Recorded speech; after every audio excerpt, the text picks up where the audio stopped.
Bonjour à tous, mes chers élèves, les troisième années de collège Biof, mes chers abonnés, bienvenue dans cette nouvelle capsule. Comme vous la voyez, c'est une capsule consacrée à la révision pour se préparer, que ce soit au contrôle contenu, que ce soit à l'examen régional. Donc, la suite des exercices que j'ai déjà entamés avec vous. Donc, aujourd'hui, on va attaquer un autre type d'exercice. Je passe à l'exercice 5. Si vous lisez avec moi l'exercice 5, ils vous ont donné des phrases. 1, 2, 3, 4 phrases. Donc, ces phrases, elles indiquent des événements qui ont lieu lorsque on entend la sonnerie du téléphone. Regardez, lorsque on entend la sonnerie du téléphone. Donc, lorsque vous regardez ça, entendre la sonnerie du téléphone, ça va vous guider. Donc, toujours, s'il vous plaît, lorsque vous serez à l'examen, vous devez avoir un crayon à la main et vous essayez de souligner les mots-clés qui vont vous aider à trouver la réponse. Donc là, c'est le verbe entendre. Là, c'est le mot la sonnerie. Donc, ce sont des mots indicateurs qui vont nous diriger directement à quel chapitre, à quelle leçon. Oui, la leçon de la sensibilité consciente. Entendre la sonnerie. Là, c'est le son. Automatiquement, la sensibilité consciente, mais on a 5 sens. On a 5 sensibilités conscientes. Laquelle? Oui, l'oreille, l'organe de sens, l'oreille, et la sensibilité consciente de l'audition. Donc, le problème, il est résolu. Donc, ils nous ont demandé de classer ces événements dans un ordre logique, dans un ordre bien ordonné. Donc, petit a, conduction de l'influx nerveux. Petit b, naissance de l'influx nerveux au niveau de l'oreille. Petit c, stimulation du récepteur. Petit d, analyse de l'influx nerveux par l'air auditif. Donc, parmi ces 4 phrases, laquelle est la première à votre avis? Oui, c'est la stimulation du récepteur. La première étape, c'est la stimulation du récepteur qui se trouve au niveau des organes de sens. Une fois que le récepteur sensoriel sera stimulé, sera excité, ça va conduire à quoi? Il y aura naissance de quoi? Il y aura naissance d'un influx nerveux. Oui, voilà. Donc l'étape 2, c'est la phrase B. Naissance de l'influx nerveux au niveau de l'oreille. Cet influx nerveux sensitif, centripète, regardez, je répète, centripète parce qu'il sera dirigé vers le centre. Il sera conduit. Voilà. La troisième phrase, c'est la conduction de l'influx nerveux par le nerf. Que ce soit le nerf auditif, que ce soit là, c'est le nerf auditif. Dans d'autres sensibilités, ça change le nom du nerf. Gustative, olfactive, etc. Conduction de l'influx nerveux. Petit 4, analyse de l'influx nerveux par l'air auditif. Donc, ce sont les étapes. Donc, je vais relire les étapes en ordonnée. Donc, petit 1, la stimulation du récepteur. Petit 2, naissance de l'influx nerveux au niveau de l'oreille. Petit 3, la conduction de l'influx nerveux. Et petit 4, l'analyse de l'influx nerveux par l'air auditif. Donc, c'est un exercice très clair, très simple. J'espère que tout est clair pour vous. Maintenant, mes chers élèves, à un autre genre de type d'exercice, exercice de raisonnement scientifique. Je vais vous lire l'exercice. Ayez l'habitude d'avoir toujours un crayon devant les mains lorsque vous lisez ces exercices de raisonnement scientifique. Donc, sur 3 lots de lapins. On va travailler sur des lapins. On réalise des expériences suivantes. Donc, le premier lot, c'est-à-dire le premier groupe, on fait l'ablation de l'œil droit. Ça veut dire quoi l'ablation? C'est-à-dire on élimine استئصال إزالة العين اليمنى لهذا الأرانب. Quel sera le résultat? Les lapins regardent avec l'œil gauche seulement. Le deuxième lot, on détruit tous les centres optiques. نقوم بتدمير جميع المراكز البصرية. Le résultat, les lapins perdent la vue même si les yeux sont sains. Ils perdent la vue. Petit 3. Le troisième lot, on coupe le nerf optique de l'œil droit. Les lapins perdent la vue de l'œil droit. Donc là, je vais m'arrêter. Je vais faire un petit stop, mes chers élèves. Il y en a certains élèves qui ne savent pas analyser. Donc, ayez le réflexe, mes chers élèves, lorsque le prof, il vous demande d'analyser, c'est essayer de lire, de décrire les expériences de votre exercice de manière simple.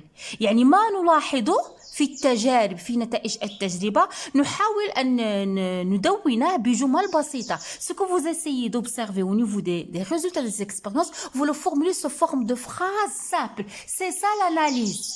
C'est ça l'analyse. Ce que vous observez, vous essayez de le décrire. Après l'analyse, ça va venir la conclusion, ça va venir la déduction, ça va venir l'explication. Donc, je vais commencer par l'analyse de premier lot. Qu'est-ce que j'observe? J'observe que lorsque je fais l'ablation de l'œil droit du premier lot des lapins, les lapins, ils regardent avec l'œil gauche seulement. Ça, c'est le premier analyse. Premier commentaire.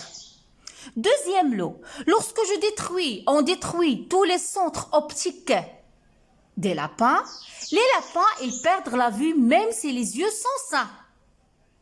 Troisième analyse, qu'est-ce que j'observe à partir de la troisième expérience? Lorsqu'on coupe le nerf optique de l'œil droit, les lapins, ils perdent la vue de l'œil droit. Donc, j'ai analysé, j'ai gagné des points.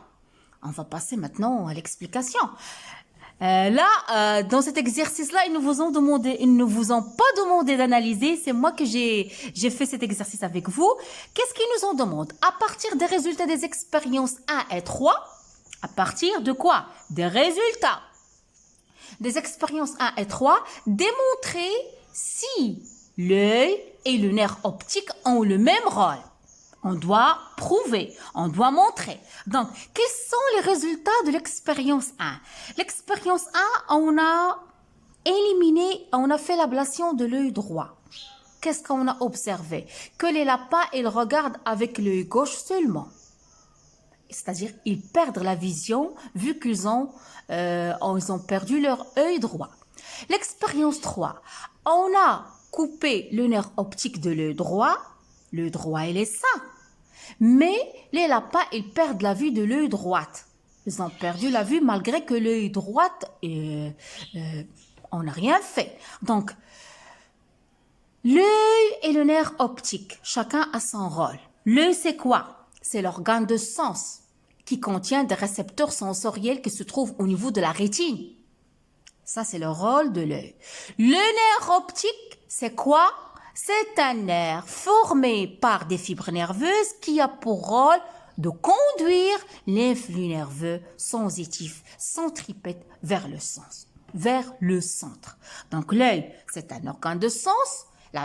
Il perçoit la stimulation. Le nerf optique, il conduit l'influx nerveux. Donc la réponse, elle est claire. D'après la question 2, on va passer à la question 2. D'après le résultat de l'expérience 2, quel est le rôle du centre optique? Lorsqu'on a détruit le centre optique, ils perdent la vue, même si les yeux sont sains. Donc le centre optique, ou bien, je peux le nommer l'aire optique, ou bien l'aire visuelle. C'est quoi? C'est un centre qui analyse l'influx nerveux sensitif et le transforme en sensibilité consciente. Donc, le rôle du centre optique, il analyse, il reçoit l'influx nerveux, il l'analyse, puis il le transforme en une sensibilité consciente. 3. Écrivez dans chaque cadran ci-dessous l'organe qui entre en jeu dans la vision et indiquez avec des flèches rouges le sens de l'influx visuel. Donc, quels sont les organes? On a l'œil. Quel est le rôle de l'œil? C'est l'organe de sens. On a quoi? On a le nerf optique. Quel est le rôle du nerf optique? C'est un conducteur sensitif. Qu'est-ce qu'elle va conduire? L'influx nerveux sensitif centripète vers quoi? Vers l'aire optique ou bien l'aire visuelle qui est le centre nerveux. Voilà mes chers élèves, l'œil c'est l'organe de sens. Au niveau des organes de sens, il y a des récepteurs sensoriels qui vont être excités, qui vont être stimulés. Naissance d'un influx nerveux, ça c'est la flèche qui indique le sens de l'influx nerveux sensitif centripète qui se dirige vers le centre. Il sera conduit par qui? Par le nerf optique qui joue le rôle d'un conducteur sensitif. Vers quoi? Vers l'aire visuelle qui joue le rôle d'un centre nerveux. Donc je vais clôturer cette série d'exercices par un exercice 7. Entre les éléments de document suivants existe une relation fonctionnelle qui a permis à une personne de reconnaître la température de l'eau.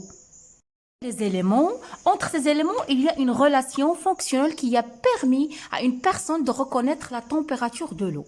Donc, comme vous voyez là, c'est le récipient où il y a de l'eau, que ça soit chaude ou bien froide, la main. Ici, c'est la coupe de notre cerveau. Donc, de quelle activité cérébrale s'agit-il? De quelle activité on va parler? Ils nous ont demandé, dans l'exercice, il y a un indice. Reconnaître la température. Donc, quelle sensibilité consciente? Quelle activité cérébrale? Oui, c'est la sensibilité consciente. C'est la sensibilité du toucher. C'est la sensibilité générale. حساسية اللمس أو الحساسية العامة. Donc, dessinez sur le schéma l'air qui intervient dans cette activité. Vous devez connaître la position de l'air de la sensibilité générale. À ne pas la confondre avec l'air motrice. Mes chers élèves, ça c'est le sillon de Rolando. En avant du sillon de Rolando, c'est l'aire motrice. Derrière le sillon de Rolando, c'est l'aire de la sensibilité générale que je vais schématiser ici. C'est ici. Donc dans l'examen, vous allez la colorier et vous allez venir et vous allez mettre une légende. Par exemple, vous avez fait ici en rouge. Écrivez ça en rouge, ça signifie quoi? C'est l'aire de la sensibilité générale, c'est l'aire du toucher. Indiquez sur le schéma le sens, indiquez sur le schéma le sens de l'influx nerveux. C'est très facile. Lorsque j'ai mis ma main dans le seau, donc ici c'est ma main, donc au niveau de ma main il y a la peau, il y a des récepteurs sensoriels sensitifs. Ces récepteurs sensoriels sensitifs, il y aura naissance d'un influx nerveux sensitif qui sera transmis par le nerf sensitif. Donc ici, ça c'est la flèche. Donc, en plus d'un autre conducteur, c'est la moelle épinière qui joue le rôle d'un conducteur sensitif. Vers quoi? Vers l'aire de la sensibilité générale. Donc, c'est ça le schéma, le son qui permet de déterminer le sens de l'influx nerveux. Donc, ma capsule touche à sa fin, mes chers élèves. J'espère que à travers cette série des exercices de la sensibilité consciente, vous avez pu maîtriser ces notions-là. Comme vous voyez, c'est très facile. Il faut seulement avoir la volonté. Il faut être à jour. Il faut que vous travailliez à jour, mes chers élèves. Donc, d'ici là, je vous donne rendez-vous à une nouvelle capsule, des nouveaux exercices, des séries des exercices, Inch'Allah. On va s'attaquer à quoi? À la motricité volontaire. D'ici là, je vous dis, je vous adore, je vous aime. Abonnez-vous à ma chaîne. Laissez-moi beaucoup de commentaires. À la prochaine.